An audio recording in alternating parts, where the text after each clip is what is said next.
উপায় নাই এতিয়া এয়া চেণ্ডেলৰ লেজ গ'ল ইমান চিট খাইছে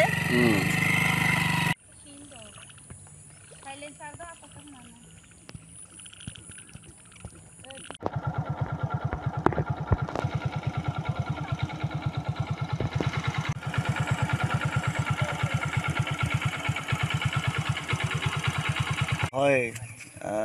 এই যোৱা প্ৰথমটো বানত আমাৰ ঘাগৰ সোৱণশিৰি যিখন এতিয়া দলং হৈ আছে ন তাত বাইপাছ নতুন ৰাস্তাটো টুকুৰা টুকুৰ হৈ গৈছে এতিয়া অলপ অসুবিধা হৈছে আৰু ৰাস্তা বেয়া এনেধৰণে আমি যেনে যেনে চলাই আহিবলগীয়া হৈছে আৰু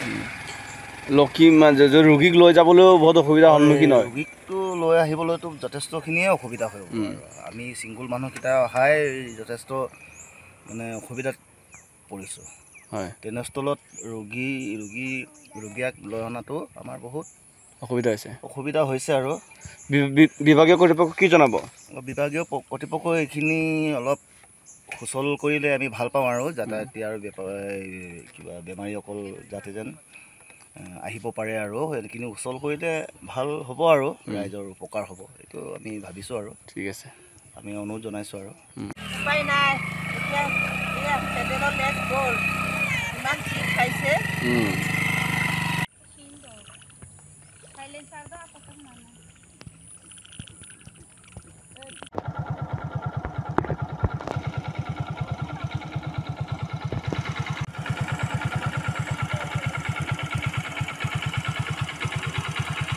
হয়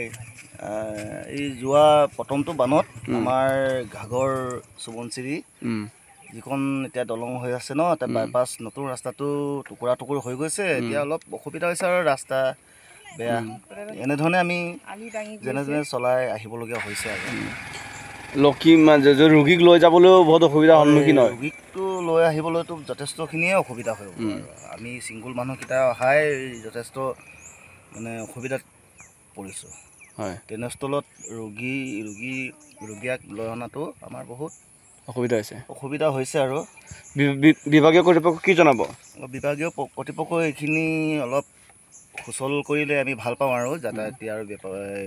কিবা বেমাৰীসকল যাতে যেন আহিব পাৰে আৰু সেইখিনি সুচল কৰিলে ভাল হ'ব আৰু ৰাইজৰ উপকাৰ হ'ব এইটো আমি ভাবিছোঁ আৰু ঠিক আছে